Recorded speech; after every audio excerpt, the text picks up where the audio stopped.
What's going on today, you guys? Welcome to quarantine episode number 4. This week we're doing a review on the Reflexx practice pad. Let's get right into it.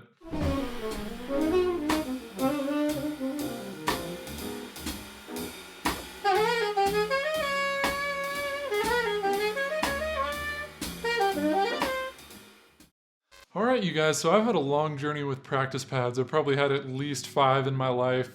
I've gone from like having an off-world percussion one, which is really marching focused. It even has a rim. I've had the Real Feel practice pads. I've had the Remo head practice pads. And recently I've had a really small Vic practice pad that has been great for traveling. But recently I've seen this Reflexx practice pad a lot on social media. I've seen Marcus Gilmore playing it. I've seen Carter McLean playing it. I've seen a bunch of other cats playing it. So I figured I might want to check it out. This pad is definitely unlike anything I've tried before. And you can see right here, this pad is at least twice as quiet as any other practice pad I've ever tried.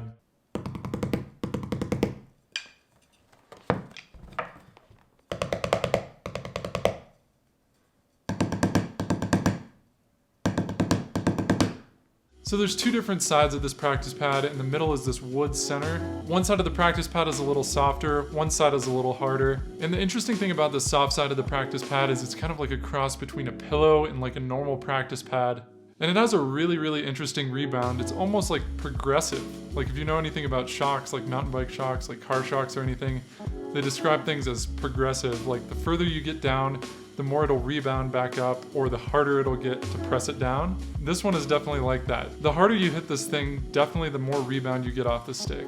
So this is a super interesting surface to play on. It's not exactly like a drum, it's not exactly like a pillow either. So it's a really cool in-between that is really good for conditioning. Thus, this is called the conditioning practice pad. So the other side of this practice pad feels a little bit harder and it has a lot less rebound, but it's actually not that hard. It's also really soft, and you still get a decent amount of rebound from it, but it's much less than the other side. And both of these sides of the practice pad really complement each other. One's a little harder, one's a little softer.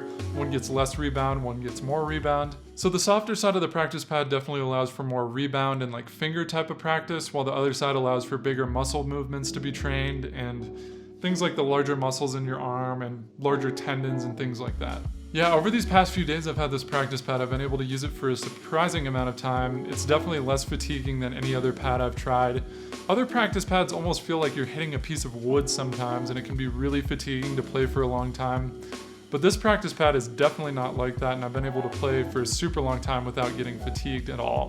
One of the really interesting things about this pad is it says on Reflexx's website that a lot of manufacturers of practice pads are trying to replicate a drum feel with their practice pads. They're trying to replicate the rebound and the feel of an actual drum on their practice pad. And they say this is exactly what they were not trying to do with this practice pad.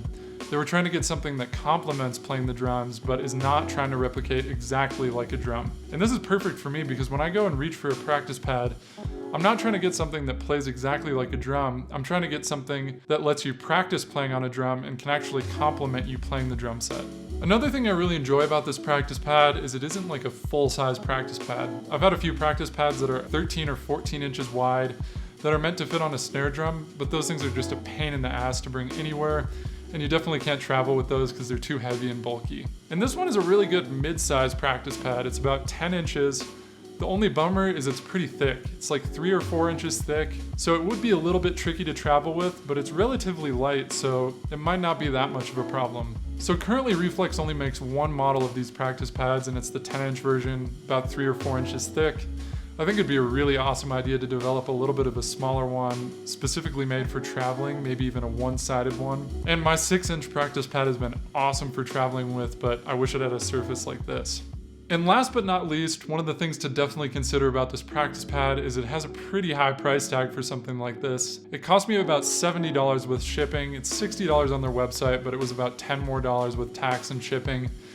So it's definitely a hefty chunk of change for something like this, but you're definitely paying for the engineering that came with this and the really interesting materials that you're going to be playing on. This is definitely not something you're going to get from a cheap Vic practice pad. Yeah, at the end of the day, I would definitely recommend this practice pad. It's been really interesting to play on, not fatiguing, super quiet. And yeah, all these things work great for me. The only thing is it might be a little bit tricky to travel with, and it's a little expensive. So thanks so much for watching this short little review. If you guys enjoyed this video, I'd really appreciate it if you like this video. Comment down below. And last but not least, I'd really appreciate it if you subscribe to the channel. I have videos coming out every week about drumming, music, jazz, all these different things. Once again, thank you guys so much for watching again today, and I'll see you in the next one.